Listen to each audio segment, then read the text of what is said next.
Welcome back, everyone, to another edition of Big Blue Banter, the Giants podcast here with myself, my co-host Nick Turchin. Today, we're going to break down a rapid reaction to the Jacksonville Jaguars Giants regular season Week 1 game where the Giants dropped the game by a score of 20-15 in a game where, honestly, when you look at it, and we will break it down, the Giants won the time possession battle. They won the total yards battle. So at the very least, you can't say they got blown out in this game by a team that was literally one quarter away from making the Super Bowl last year. But they did lose the game. They made key mistakes. We'll get to those. They lost the turnover battle, which is a hard way to win. And in the end, they dropped the game and will start 0-1 in the regular season with a massive game coming up against the Dallas Cowboys. I don't want to call it a must-win game, but it basically is one. Nick, how you doing today?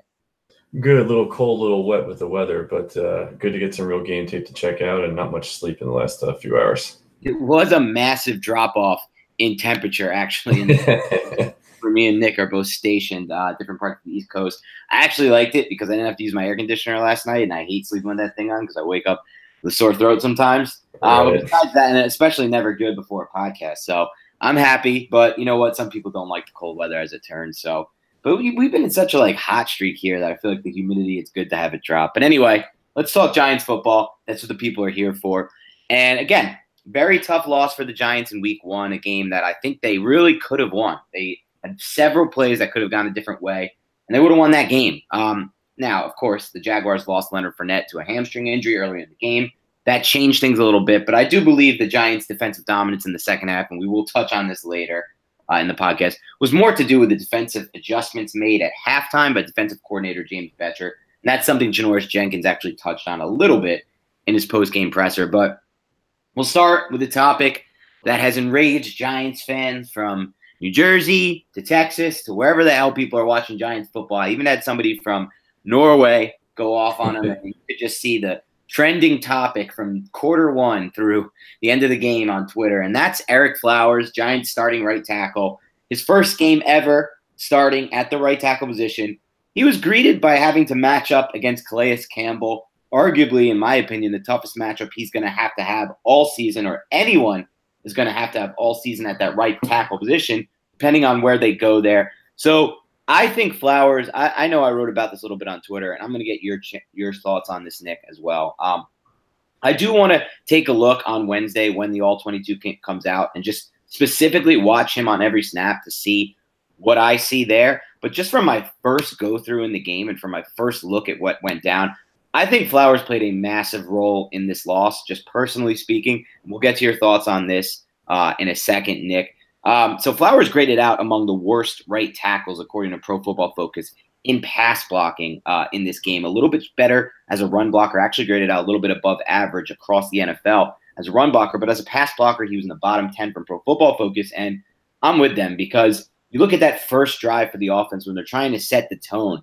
And Flowers takes back-to-back penalties, a 5-yard completion that would have got the Giants ahead of the sticks into 2nd and 5, and really a big reason to me why this offense only put up 15 points was because they were behind the sticks in those 3rd and long situations far too often. So there, takes away a 2nd and 5. Then, a couple plays later, and that was the play he tripped Calais Campbell after he just completely burned him off the snap. A couple plays later, another penalty by Flowers negates a 40-yard completion down the field from Eli Manning to Evan Ingram, basically derailing the entire first series. Later in the first half, gives up a sack. I think the Giants actually fought out of that 3rd and long when Eli had a designed rollout and hit Shepard, a play that I'm definitely going to feature later this week on Twitter. I'm going to do a breakdown of that and a few others, I think, from Eli, because we'll definitely touch on Eli. Don't worry on this podcast. I'm sure me and Nick probably have a little bit different opinions there. But anyway, Flowers comes back, and then later in the game, obviously, to me, the key mistake by Flowers was the tipped ball interception. A lot of people are blaming Eli Manning for this. I've rewatched this play a dozen times. I can't understand how any a quarterback can take a sack there. So Eli could have just folded and taken a sack. But, when you're forced to step up immediately into the pocket and completely break structure and completely get off balance, it really makes things difficult when you're not a scrambling quarterback. And Eli Manning, or when you're not a very mobile quarterback. And Eli Manning is not a very mobile quarterback. And Eli Manning is not a quarterback who likes to play off schedule. So that play ends up with Manning trying to get the ball out. It gets tipped at the line of scrimmage, popped into the air. Jaguars returned it for a touchdown. Their only points of the second half in a game that ended by a score of 5, a difference of 5 points, and could have been 4 if the Giants get the extra point, or 3 if they make that 2-point conversion. So I thought Flowers was the number one GOAT in this game. Nick, did you see it any differently? Yeah, I think, on the offensive line, definitely a target by Jacksonville. I just don't know in a lot of these plays. I don't think it's as bad as the vitriol will have it sound that's out there on Twitter and on the media and across the board of the media. You go through the 4 plays that you mentioned. The first play, very, very first part of the game, he totally gets smoked on an angle set, as you mentioned. Sorry, it was actually a vertical set, and that's his biggest issue, is the vertical set where he's going backwards. And Calais Campbell times it perfectly, switches to an inside swim move to a power rush, and just totally smokes him. And he sticks his feet out to basically trip the guy as he goes by. And what you kind of have to wonder is, like, he's an offensive line. He's supposed to be striking at that point with his upper half, and his instinct to stop a guy going by him is with his feet. And so there are issues here. It's not to deny that there aren't issues, and there's many ways to help them. But one of the things, though, you look at the second play, which I just thought was kind of interesting when you really break it down on tape, and most guys may not want to hear this, but Eli makes a bad read. The play goes out of structure because Eli makes a bad read. If he makes the correct read and throws to the man side of this, which is on the right side where Evan Ingram is running an in-cutting route, Ingram's going to take the ball on the 9-yard line, probably gain like 15 yards. Instead, he reads the zone side to the 3 side, the trip side of the formation, and he has to then bail because that's in the teeth of the cover 2. And as he's bailing out of structure, which he didn't really have to jump right away, he bails out of structure, and that's where the hold happens. And so you see stuff like that where it's not to blame either player, but it's to say that, hey, there's a share of the blame here within the team set, within the quarterback, saying that that he misread that play. And so you see a lot of those types of mistakes all throughout this game, whether you're looking at drops, whether you're looking at all different types of plays, but just specifically with Flowers, yeah, there's issues in his vertical set. It's issues that teams are exploiting greatly.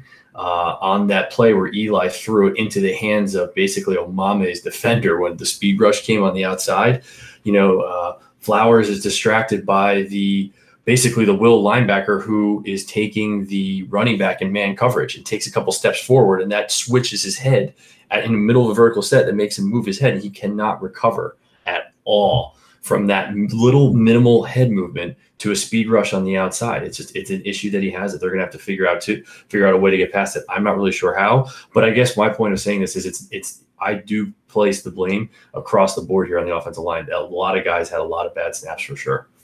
I'm fine placing the blame across the board, Nick, but where I struggle is to just, when you come back to things you said, some of these issues with Ereck Flowers have been issues since his first snap in the NFL, and have been issues since his game tape at Miami that people talked about, and they're just not going away. They're just not improving. There's just no sign that they're going to improve. Like you said, his vertical set, he just has issues with his technique, his ability to bend on the edge. Like, there's just things he doesn't do at the NFL level, they're just not quality offensive tackle snaps. It's as simple as that. And I know I took a lot of heat on Twitter when people misinterpreted a tweet I made after the game that basically said, listen, people act like there's some magic spell at the offensive tackle position in the NFL. No one realizes right now. If you ask me what's the shallowest position in the NFL, it's offensive tackle. Some people tell you quarterback, and they don't think there's enough good quarterbacks around the NFL, and that might be number 2 or 3 for me. But as far as number 1 for me, it's the offensive tackle position.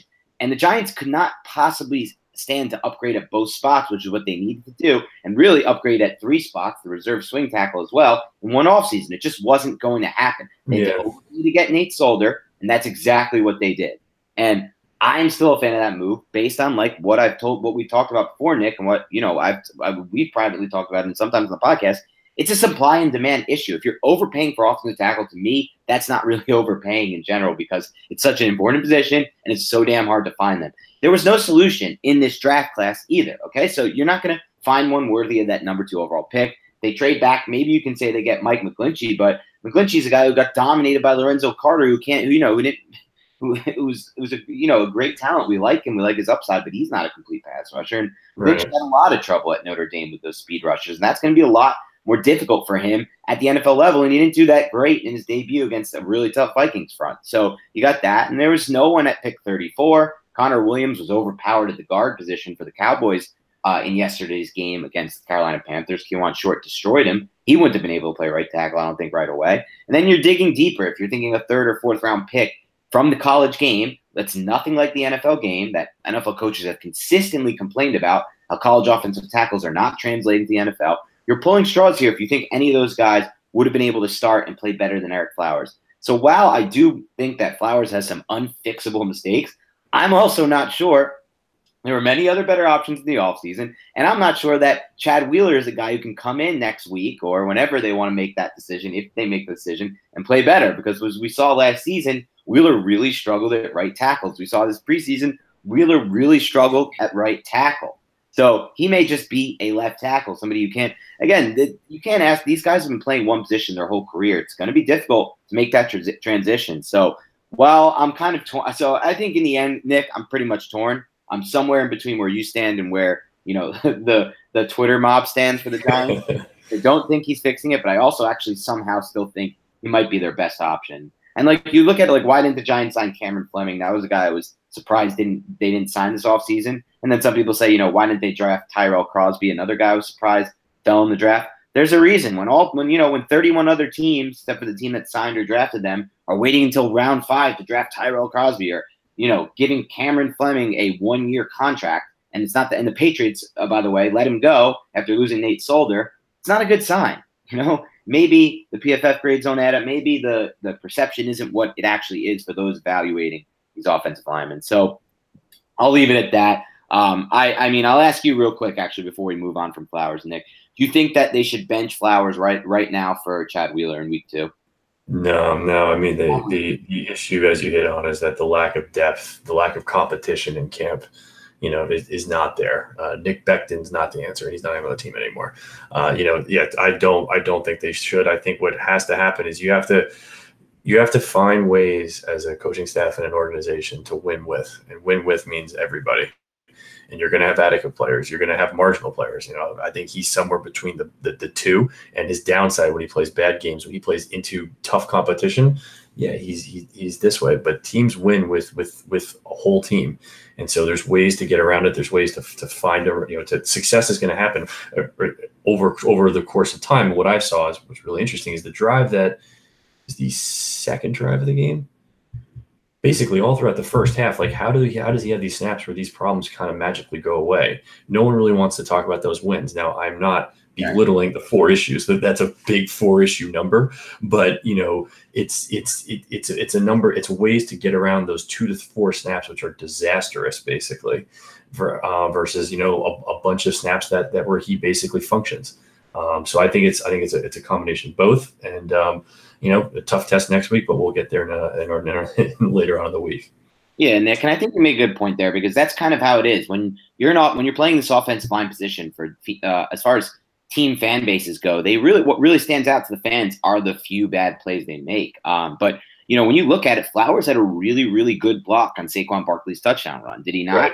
Yeah, right. No, that was good. That was good duo play, and yeah, he flushed whoever the inside 5 tech was down. Nicely done. Yeah, that play doesn't happen without him. And overall, he graded out well, at least according to Pro Football Focus, as a run blocker. And it's just that, people are going to focus on those few bad snaps. And like I said earlier in the podcast, I do believe that they played a key role in this loss. I really do believe that. But that's just part of the game. And that, like you said, I'm not going to go – I should really refrain and refine that statement to say they played a role. But there's so many other factors in a football game that you can't totally blame it on that. But that does transition to me into what I want to talk about next, which is, like you said, ways to help out Flower, ways to win with Flowers on the roster. And that might be the usage of 12 personnel and heavy personnel, something we thought we would see from Pat Shurmur this season, and I still think we will see, but something he got away from in this game as the Giants fell behind from the scoreboard. If you look at the numbers here, and I'm going to pull them up right now, I believe that let's see what let me just grab these real quick. I'm sorry. I lost these real quick, but they played, for at least according to Dan Dugan from The Athletic, who did a quick run through, and I don't know if you had a chance to look these over, but they were in 11 personnel for 38 snaps, I guess it's more than 50% of their snaps on offense, and only in the 12 personnel which we thought would be their leading snap getter, for 14 snaps. They had 4 snaps and 21 personnel. They used Jumbo with Chad Wheeler on the field for 3 snaps. So, and then they did 22 and 13 personnel on a combined 4 snaps. So really they got away from what we expected them to do and what you and me talked about on the last podcast, the preview, as something that they can use to their advantage. So why do you think that happened, Nick? And moving forward, what can we take away from that? Yeah, I think the overall they fall in line. The numbers fall in line with where Shermer was last year in kind of the high 50s to low 60s for 11, because that's just kind of the way the game works out. It's not to belittle what you're saying or take the point away, because it's there, but it's hidden in the overall numbers, because if you pull the individual segments of the game out, you see the first 10 plays, which I'm sure Shermer scripts like many other West Coast background coaches. And he's got 5 11 personnel plays there, and he's got 3 12 and 2 13 personnel. So that's okay. But you see these other stretches during the game where he gets into 8 and 2 or 7 and 1, and that happens situationally. As you get down, coaches use 11 personnel, much more so. Or when you use tempo and you want to get going, it's obviously easier to keep the same players on the field. I do think, though, they did miss something here from a personnel perspective. And I actually had a couple of tweets out on this, just because it changes the look, especially if you do it early enough with enough different formations. It changes the look for the defense and keeps them off balance. When the Giants ran 12 personnel, again, I don't really want to really jump into Shermer play calling wise, but almost all their 12 personnel snaps were shotgun with twins to one side or an ace back look with tight ends on both sides of the field. You didn't really see Saquon Barkley thrown out into the formation as much. You didn't see Evan Ingram in the backfield as much. It's not about doing crazy things for doing crazy things, but it's to keep a very, very good zone defense off balance and then punish them when they try to do things and initiate on their own side of the ball. And they did not do that at all. And really at all. I mean, I think the play calling was really very average throughout different parts of the game. And so the 11 definitely kind of stood out to me in stretches as being kind of overdoing it. But then you look at when was it right? It was right when you didn't expect it. When Barkley runs duo, they're running it out of 11 personnel. He has that big run. So you don't see enough of that. You see more so just when it shouldn't be there. Yeah, and if you look at it, so breaking it down, so from a standpoint from this standpoint, to me, Rhett Ellison needs to play more than 29 snaps. You look at what you mentioned earlier, Nick, how Giants need to find ways to help Eric Flowers when you have someone like on your roster, when there's no free agents to turn to, when no one in the NFL is willing to trade a quality or even a decent right tackle, guys. People have to get this through their heads. It seems so hard for some people to understand. And Chad Wheeler may not be the answer. Well, then you help him. And like on the play you broke down a little bit earlier today on Twitter, Nick, it was the deep over to Evan Ingram. It was a drop ball that you said Eli had good ball placement on. It was the one where Evan Ingram got called for the pass interference push off. You know the play I'm talking about? Yeah. On that play, I rewatched it, and they have Rhett Ellison in the game, and they have a similar protection to the one that we talked about on that big hit during the preseason, the 54-yarder to Cody Lattimore, where they have the offensive line slide left, and Rhett Ellison picks up the edge guy. And so that's just an example right there. That's one of 29 snaps where he's on the field for. But, when you're playing 71 snaps and you're only using Rhett Ellison on 29 of them, I don't think that's the answer. To me, that's not the answer. I get it. Cody Lattimore, right? Cody Lattimore ends up playing 18 snaps more than Rhett Ellison and didn't do a thing. So, I don't know if that's him not getting open. I'd have to really break that down with the all-22 and just focus on him. But it can't be a good sign, right? He wasn't targeted in the game. Yeah. I'm looking at the strong 0 targets. Let me just double check that. I'm pretty sure 0 targets. He earned one of the worst grades, at least according to Pro Football Focus. And what they say they do is that they, break down the routes in that sense. So he actually had the worst grade of any Giants offensive player in week 1. So if you're looking at this, to me, it screams you got to play Ellison more over Lattimore in week 2. Do you see that any differently? No, I think that it's a combination of two things. You have to target Lattimore at least 3 to 5 times a month. He can win alone as an X receiver. Oh, I'm not trying to diss Lattimore here. He can win. It's just a schematic thing to me. It's just I just don't see the point of. You're in 11, and it's just tipping off. To me, it's tipping off play. You made a good point. They did have their biggest play at 11 personnel. with the Barkley run. But I just think you have so many more options when you're in 12, especially because we know Ingram can line up at receiver.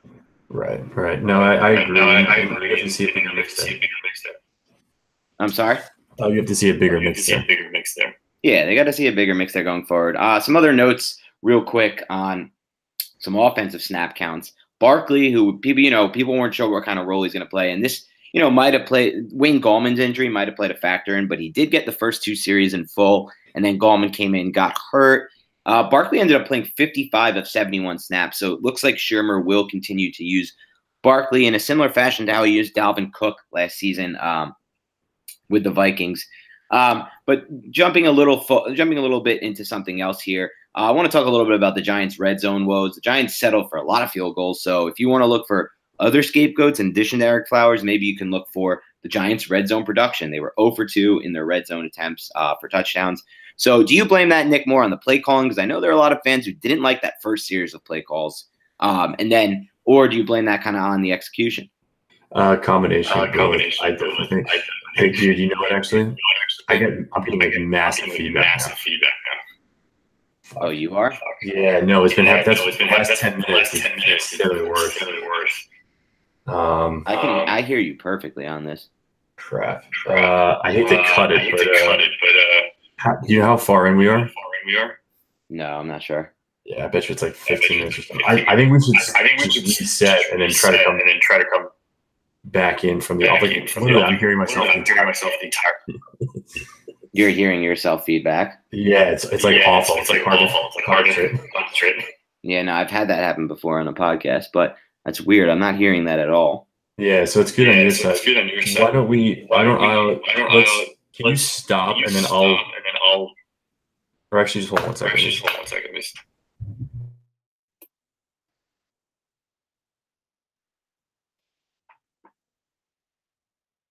Should I stop the broadcast?